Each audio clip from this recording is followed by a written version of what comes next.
오래 응답되지 않는 문제에 대한 해결책이라는 제목으로 말씀 증거하겠습니다. 오늘 본문은 알다시피 38년 동안 병들었던 사람이 이제 예수님께 고침받는 장면이죠. 여러분, 불치의 병이 걸려서 하루 이틀도 아니고 수년 동안 지속된다. 이건 보통 일이 아니죠. 저도 예전에 신방 갔는데 그 가족 중에 한 분이 어떤 분이 류게릭병에 걸렸는데 몸은 삐삐 말라가고 정말 십수년간 온갖 그 가족들이 진짜 피폐해 있더라고요. 그래서 여러분, 우리 속담 중에 김병에 효자가 없다. 무슨 말입니까? 처음에는 막 위로해 줄 수 있어요. 근데요, 이게 계속 나를 피폐하게 하면 굉장히 어려워져요. 저도 이게 사실 애증의 관계인데 제가 강아지 하나 기르고 있잖아요. 이제 정말 사랑하게 됐어요. 그 녀석이 없으면은, 녀석은 아니 여자니까 그 뭐가 없으면은 저는 살 수 없을 것 같아요. 근데 이게 어떻게, 이거 좀 강아지 전문가 있으면 저한테 좀 도움을 줬으면 좋겠어요. 무는 게 강아지 공장에서 근데 이게 항진됐다, 특성화되어 있는지 계속 무는 거예요. 그래서 오늘 아침에도 제 옆으로 왔는데 항상 사고 치면 비굴한 웃음을 읽거든요. 웃어. 뭔가 했더니 지금 안경 이거 여러분, 이거 굉장히 비싼 안경이에요, 이거. 근데 이거 지금 다 깨지고 지금 끓여가지고 너무 낙심이 되는 거예요, 아침부터. 예전에는 우리 친척 그 보청기 할머니 거 몇백만 원짜리 뿌려서 씹어 먹고 계속. 그러니까 두 가지 생각이 있는 거예요. 너무 아끼고 사랑하는데 동시에 거기서 오는 스트레스가 있는 거예요. 여러분, 동물이면 이거 안 버립니다. 근데 버리기라도 하지 마. 이게 여러분 인간이라고 쳐봐요. 여러분, 가족 버릴 수 있어요? 병든 사람 버릴 수 있어요? 여러분, 친척 버릴 수 있어요? 어떻게 할 거예요? 여러분, 부모님 불로장 뭐라 그러죠? 버리는 거? 불로초는 아니고 고려장 시킬 수 있어요? 어쨌든 가야 되는 거 아니에요. 근데 문제는 해결 안 된다는 거예요. 여러분, 이 중에 지금 12월인데 올해 내년 계속 안 되는 거 있잖아요. 계속 안 되는 거. 오늘 본문의 그 병자가 38년 동안 있었다. 어마어마한 낙심이죠. 근데 이 사람은 낙심은 했는데 병을 고치고자 하는 의지는 있었단 말이에요. 왜냐?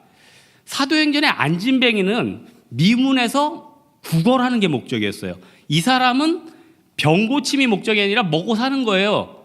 그 사람은 이미 병 고치는 건 기대 안 해요. 근데 이 사람은 38년 동안 이 우물가에 와 있다는 거는 뭔가 고치려는 의지가 있는 거예요. 그러니까 이 사람은 굉장히 의지 있는 사람이죠. 어떻게 보면 살겠다는 사람이죠. 낙심은 어마어마하게 크지만 살겠다고 아둥바둥하는 사람이라는 겁니다. 예수님께서 다가오셔서 그래요. 6절에 보니까 그 누운 것을 보고 병이 벌써 오랜 줄 아시고 내가 낫고자 하느냐? 이거 질문이에요? 낫고자 하니까 몸 끌면서 여기 이 자리까지 나온 거 아니에요? 예수님께서는 이미 뭘 한 거예요? 이 순간 이후로 이 사람은 비포와 애프터가 완전히 달라진다, 이거는 거야. 아신 거예요. 오늘이 너에게 진짜 운명적인 날이다. 너는 네 병을 고치려고 날마다 몸을 끌고 여기까지 왔지만 진짜 이런 날이 올 줄은 몰랐지. 역사적인 선포인 거예요. 우리도 마찬가지입니다. 하나님이 이미 여러분 포기한 사람들이 있어요. 내가 추구하는 거 포기한 사람들이 있어요. 그런데 하나님이 어느 날 불현듯 와가지고 해결을 해주는 거예요. 자기가 몸을 질질 끌고 와서 기대는 안 했는데 어느 날 해결해 준 거예요. 그렇게 보면요, 낙심은 내 영혼을 어떻게 보면 나쁘게 말하면 좀먹는 걸 수도 있지만 낙심은 내가 하나님을 바라보게 만드는 도구이기도 합니다. 낙심이 없다면은 내 인생 잘 나가는 사람은 내 마음대로 살 거 아니에요. 여러분, 저는 록펠러 보니까 록펠러도 낙심을 했더라고요. 16살에 고등학교 졸업하고 대학에 붙었는데 돈이 없어서 대학을 못 갔대요. 전 세계에서 제일 부자가 돈이 없어서 대학을 못 갔대요. 이게 얼마나 아이러니합니까? 제가 아는 어떤 형님이 예전에 한 10년 더 됐죠. 고대 대학원에 붙었는데 어느 날 전화가 왔어요. 야, 오늘 내가 사실 지난주에 등록을 포기했다. 부모님이 도저히 안 되겠어. 굉장히 가슴 아프게 하고 전화를 끊은 기억이 지금도 납니다. 록펠러는 굉장히 낙심이 됐었대요. 그러다가 하나님이 기름 붓듯 은혜를 주신 거예요. 왜냐하면 록펠러는 어렸을 때부터 될떡잎이었어요. 어렸을 때 교회가 불이 탔는가 뭐 그런 전기가 있어요. 그런데 부도가 났는지 불이 탔는지 뭐 어려웠어요. 그런데 자기가 그 모금을 한 거예요. 모금 운동을 해가지고 교회 부도를 살려놓은 거예요. 그러니까 벌써 하나님 귀중하게 봤죠. 그래서 하나님이 축복을 줬어요. 근데 이 축복이 너무 큰 축복인 거예요. 어마어마한 게 막 몰려드는 거예요. 그러다 보니까 어떤 생각이 드냐면 어느 날 막 두려움이 생긴 거예요. 이 돈을 누가 다 가져가면 어떻게 되지? 누가 나를 해치면 어떻게 되지? 그때부터 위장이 망가졌대요. 그래가지고 낙심이 됐대요. 그래서 그때 자기의 인간의 한계 가운데서 하나님을 바라보게 됐다는 그런 간증이 있거든요. 그러니까 낙심은 어떻게 보면 우리를 죽음에 이르게 하는 게 아니라요. 낙심은 우리가 하나님 앞에서 다시 한번 하나님의 존재를 생각하게 만드는 기회가 된다는 겁니다. 오늘 본문 5장 7절에 보면요. 이 시대를 정확히 얘기해 주고 있습니다.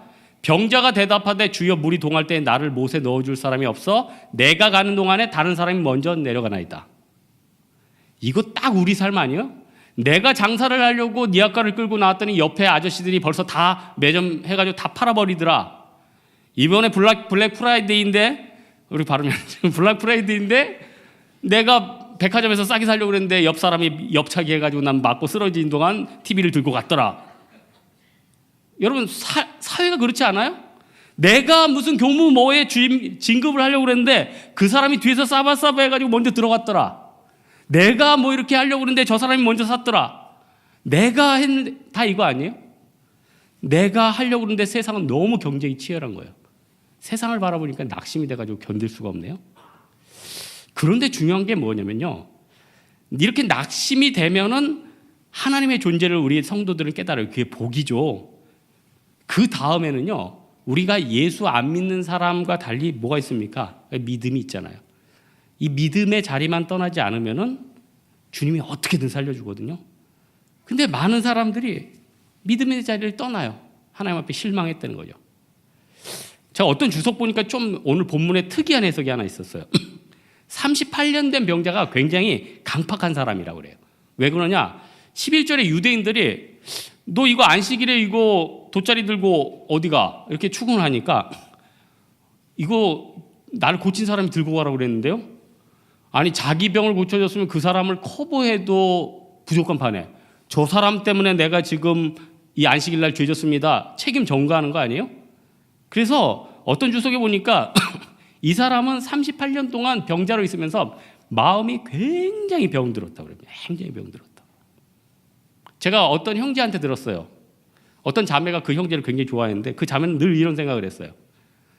목사님, 제 세상적인 부족한 것 때문에 저 형제가 저를 안 좋아하는 것 같아요. 그래서 그 형제한테 내가 들었어요. 저 자매는 세상적인 게 많이 맞습니다. 많이 부족합니다. 하지만 더 부족한 건 저 자매의 저 괴팍한 성격은 견딜 수가 없다는 거예요. 저 광적인 신앙은 견딜 수가 없다는 거예요. 여러분 잘 보세요. 나는 신앙이 좋다고 생각해요. 의외로 병들어 있어요. 의외로 마음이 상해져 있어요. 그래서 그게 막 표출됩니다. 화를 내고 미워하고.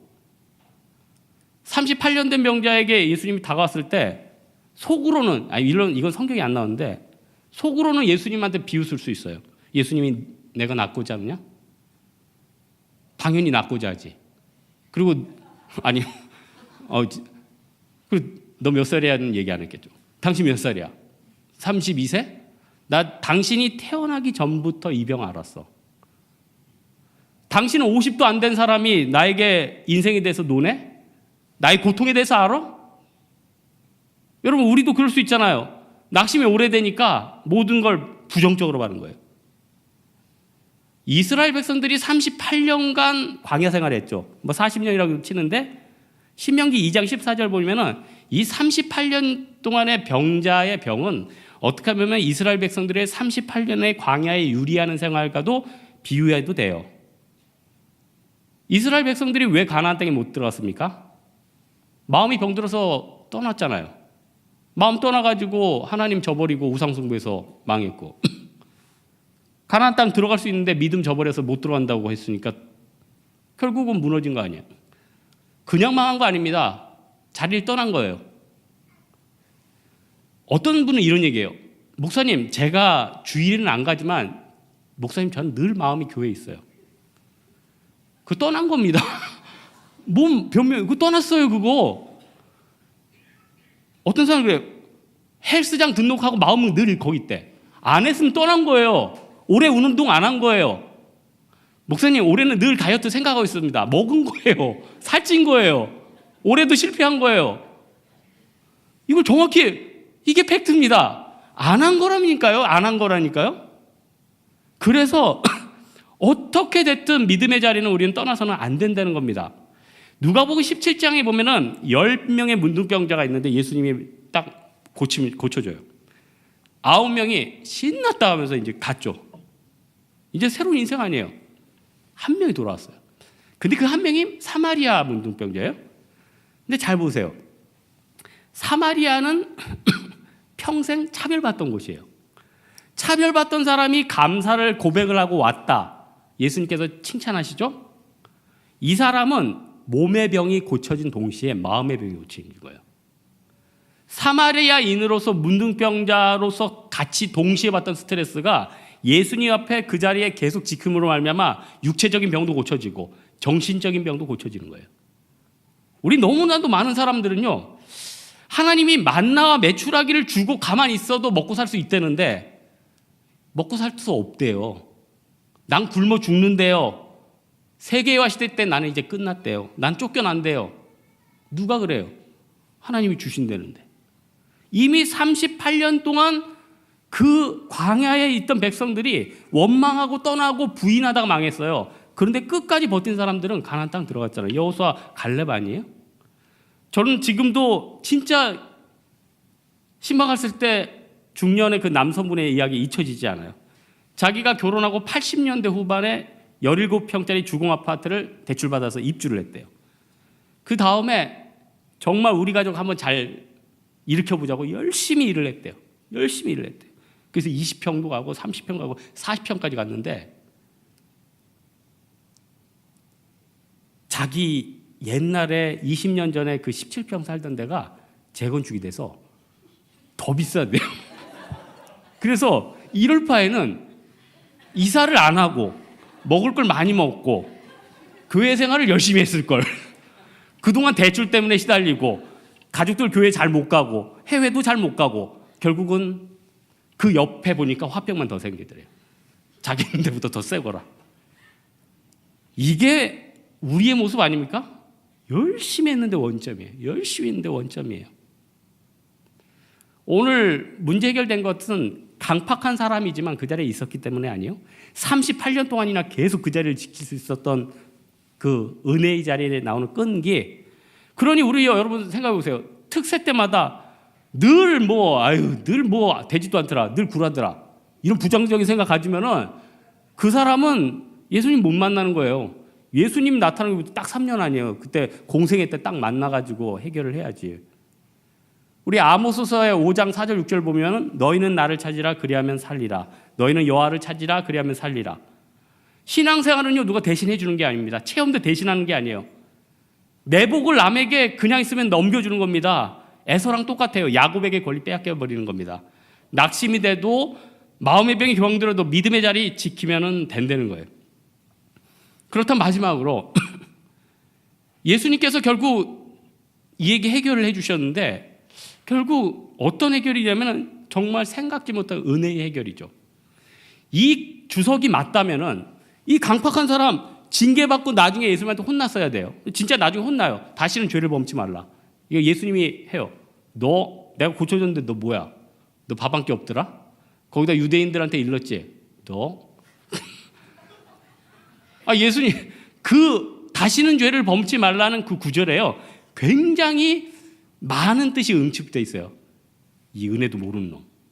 여러분 인생 잘 풀리려면요. 감사합니다. 감사합니다. 저는요. 여러분 저한테 뭐 좀 줘보세요. 줘본 사람이 별로 없는 것 같은데 전 늘 감사하다고 그래. 진짜 감사하대. 또 감사합니다. 감사합니다. 지금 내가 자신 있게 하는 거 별로 준 사람이 없어. 내 기억으로는. 늘 감사합니다. 근데요. 입 닦는 것거랑 자꾸 표현하는 거랑 생각하는 건 틀려요. 제가 요즘 그 야구르트에서 맛있는 커피가 하나 나왔어요. 그래서 내가 일주일에 이제 그걸 여러 개 사 먹어요. 그러니까 아줌마가 고마워서 나한테 이제 특별히 유통기한 제한한 걸 몇 개 시켜줘요. 이거 뭐 안 죽어요 그거 뭐 2, 3일. 그래서 유통기한 이거 좀 따끈따끈하게 지난 건데 뭐 드시라고. 그럼 내가 이거 따서 아주머니 좀 이런 거 나오면 계속 모아놨다가 전 주세요 했는데, 아니 우리나라는 유통기한이 이게 엄격해서 그 정도 2, 3일은 뭐 문제 없거든요. 근데 늘 상냥하고 늘 인사해주고 그러면요 사람들이 다 마음을 열죠. 여러분 불신자들하고 사실 그 사람 직접 만나봐요. 별로 악한 사람들 아니에요. 불쌍한 사람들이에요. 예수도 없어요. 절망 가운데 있어요. 너무나도 처절한 암흑 가운데 있어요. 안 만나고 얘기하고 주변에 사람 전해서 듣고 아니고 오해하죠. 그 사람이 내적으로 어떻게 망가져 있는지 모르니까 그 사람이 죽이고 싶고 증오스러운 거죠. 하지만 그 사람이 내적인 데를 들어봐서요. 굉장히 불쌍한 사람들이에요. 내가 가서 복음 전하지 않으면 안 될 사람들이에요. 내가 가서 밥 사줘야 될 사람들이에요. 내가 가서 그 사람 붙잡고 울어줘야 될 사람들이에요. 우리가 그런 마음들이 있습니까?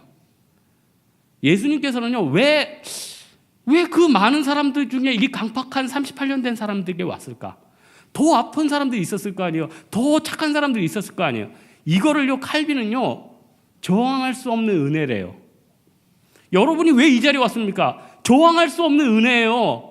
나보다 착하고 더 건실하고 뛰어난 신앙가 있는 사람들 많아요. 근데 그 중에서 저항할 수 없는 은혜로 이 자리에 왔고 또 내일 새벽 기도에 올 거고 또 하나님 앞에 선교 갈 거예요. 그걸 은혜라고 합니다. 38년 된 병자 굉장히 강팍했지만 그 예수님의 은혜가 있었다는 거예요. 제가 지난주에도 설교를 했지만은 수넴 여인이 자기 아들 살리겠다고 달려가고 엘리사 발을 안고 살려달라고 그래서 고쳐질 수도 있지만은 그냥 저항할 수 없는 은혜로 있는데 찾아와가지고 단변에 해결해 줄 수도 있다는 거예요. 이게 얼마나 크신 하나님의 은혜입니까? 뭔가 이것저것 해야 되겠다고 생각하지 마십시오. 내년에는 또 뭐 해야 되겠다고요? 올해와는 달라야 되겠다고요? 그게 아니죠. 은혜 붙들어야죠. 한 3주간, 2, 3주간 계속 하나님의 은혜를 붙잡고 내년을 위해서 충분히 영적으로 사격해 놓으면요. 내년 삶은 끝나 있는 거예요. 이미 축복으로 펼쳐져 있는 거예요. 근데 또 인간적으로 내년에 또 열심히 뛰겠다고요? 내년 1월에 할인이라고 또 헬스장 들고 하겠다고요? 내년 1월에 또 뭐 하겠다고요? 다 소용없어요. 다 소용없어요.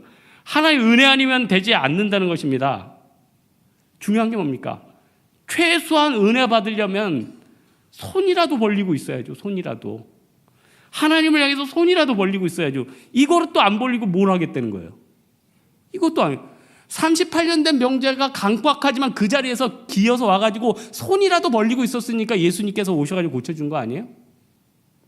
제가 오늘 팀 모임 하는데 저는 사실 요즘 20대들이 진짜 힘들잖아요. 그래서 저는 저희 진에 있는 20대원들 기도를 좀 진짜 많이 해요. 저희 오늘도 팀 모임 할 때 저희 20대가 한 3명 정도 왔는데 제가 한 명한테 선물로 책을 하나 선물을 했어요. 그 책이 무슨 책이냐면은 이 책의 저자는 지방에서 대학을 다니는 20대 대학생, 지금은 졸업했죠. 20대 여학생이에요. 이 학생이 학교에 입학을 했어요. 학교에 입학했는데 부모님도 뭐 경제적 역력하지 않을까 30만 원씩 내가 월급을 주겠다. 이걸로 네가 좀 교통비하고 해라.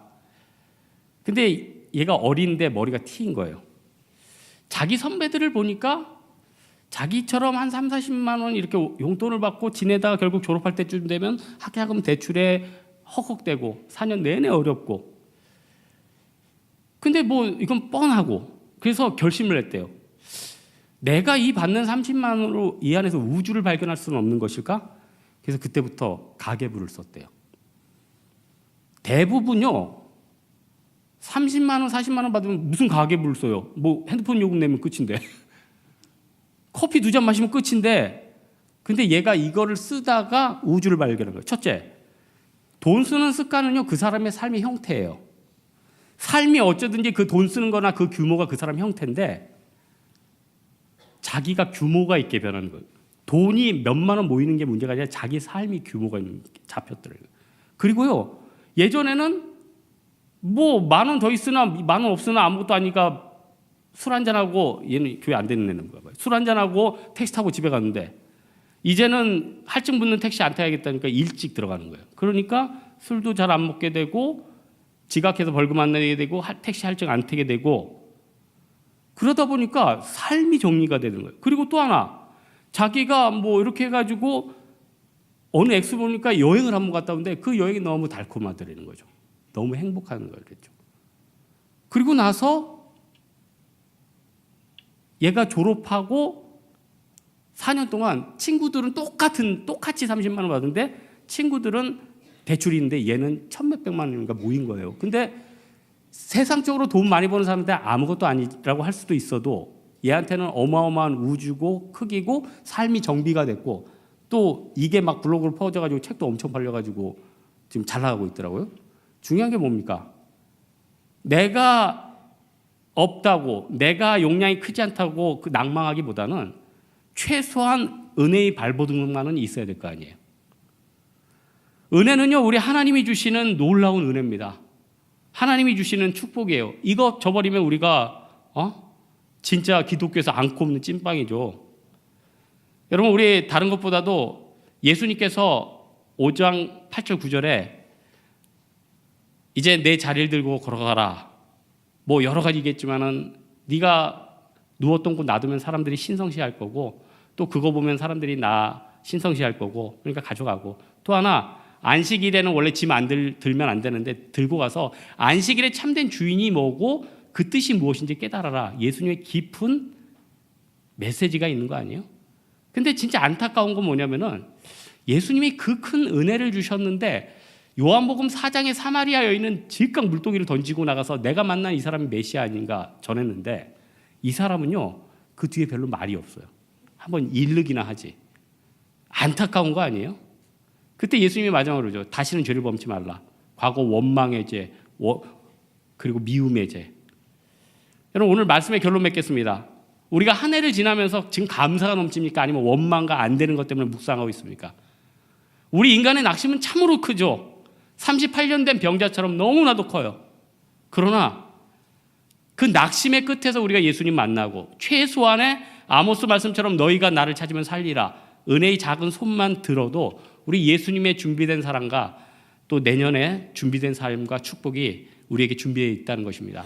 이 믿음 가지고 우리가 기도에 임하는 여러분 되기를 주님의 이름으로 축원합니다. 우리 한번 일어나서 한번 찬양할까요? 세상 흔들리고